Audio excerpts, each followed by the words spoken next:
Hi guys, আসসালামু আলাইকুম। Welcome to my cooking house. আজকে আমি খুবই দারুণ টেস্টি একটি সিজি ডিম পরোটা রেসিপি শেয়ার করব। খুবই সফট একটি পরোটার রেসিপি, আশা করি আপনাদের সকলের অনেক ভালো লাগবে। ঝটফট বাচ্চাদের স্কুলের টিফিনের জন্য খুবই মজার একটি রেসিপি। সারাদিন থাকার পরও এটি একদম নরম সফট থাকবে, শক্ত হবে না। বেলাবেলি ঝামেলা ছাড়াই খুবই হেলদি একটি পরোটার রেসিপি শেয়ার করতেছি, সব উপভোগ করুন। এই পরোটাটি তৈরি করার জন্য সর্বপ্রথম আমি 1 কাপ ময়দা নিব। এখানে আমি একটি পরোটা তৈরি করব, সেজন্য 1 কাপ ময়দা নিয়েছি। তার মধ্যে আমি 2 টিস্পুনের মতো পাউডার মিল্ক দিয়ে দিচ্ছি। তারপর স্বাদ মতো লবণ দিয়ে পরিমাণ মতো পানি দিয়ে আমি ব্যাটার তৈরি করে নেব চামচ দিয়ে। বেশি পাতলা না বেশি ঘন না, এরকম একটা ব্যাটার তৈরি করে একপাশে রেখে দেব। তারপর আলাদা একটা বাটিতে একটি ডিম ভেঙে নেব। তার মধ্যে ছোট একটি আলুকে গ্রেট করে দিয়ে দিচ্ছি। তারপর কিছু বরবটি কুচি করে দিয়ে দিচ্ছি। সামান্য কিছু পেঁয়াজ কুচি দিয়ে দিচ্ছি। হাফ টিস্পুন হলুদ, হাফ টিস্পুন লাল মরিচের গুঁড়ি আর স্বাদ মতো লবণ অ্যাড করে দিয়েছি। এখন ভালোভাবে হাত দিয়ে মিক্স করে নিতে হবে সব উপকরণ। খুবই হেলদি ও টেস্টি একটি পরোটার রেসিপি, আশা করি সকলের অনেক ভালো লাগবে। বাচ্চারাও অনেক মজা করে খাবে স্কুলের টিফিনে দিলে।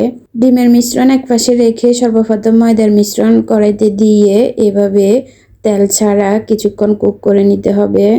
আমি অল্প কিছুক্ষণ এভাবে ঢাকনা দিয়ে কুক করে নিয়েছি আর দেখুন নিচ থেকে উঠে গেছে কি সুন্দর। তারপর আমি এটা উল্টিয়ে দেব। তারপর আবার ঢাকনা দিয়ে ডেকে এভাবে কিছুক্ষণ কুক করে নেব। রুটির মতো যখন শক্ত হয়ে আসছে, এই পর্যায়ে হাফ টিস্পুনের মতো উপর থেকে তেল ছিটিয়ে দিচ্ছি।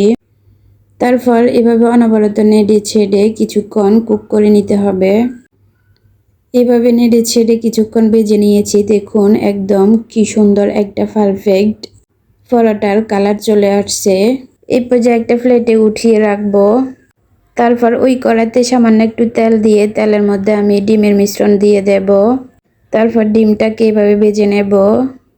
সাধারণত আমরা যেভাবে ডিম ভাজি করি মশলা দিয়ে, সেমভাবে আমি এভাবে ভেজে নিয়েছি আর ওইভাবে উল্টিয়ে পাল্টিয়ে ভেজে একপাশে উঠিয়ে রাখবো। তারপর কড়াইতে আমি আবার পরোটাটি অ্যাড করে দেব। উপর থেকে এভাবে ডিমগুলো দিয়ে দেব। তারপর কিছু চিজ এভাবে গ্রেট করে উপর থেকে দিয়ে দিচ্ছি। তারপর এভাবে পরোটাটিকে আমি ভাজ করে নিয়েছি। আর এইভাবে 2 মিনিট কুক করার পর পরোটার ভিতরে যে চিজ দিয়েছিলাম চিজগুলো একদম মেল্ট হয়ে যাবে। তারপর আমি পরোটাটি উঠিয়ে রাখবো। এইভাবে কমপ্লিট হয়ে গেল আমার মজাদার ডিম সিজি পরোটা। এখন আমি এটা কেটে নেব নাইফ দিয়ে। বাচ্চাদের স্কুল টিফিনে দিলে বাচ্চারা অনেক মজা করে খাবে আর দেখতেও অনেক সুন্দর লাগবে। সকাল বিকেলের নাস্তা হিসাবেও ঝটফট একটি রেসিপি হবে। তো আমার রেসিপি আপনাদের কেমন লেগেছে অবশ্যই কমেন্ট করে জানাতে ভুলবেন না। ভালো লাগলে শেয়ার দিয়ে অন্যদের দেখার সুযোগ করে দিবেন। তো এনাফ টুডে গাইস, পরবর্তী রেসিপি নিয়ে আবার আপনাদের সামনে আসবো। সবাই ভালো থাকুন। আল্লাহ হাফেজ।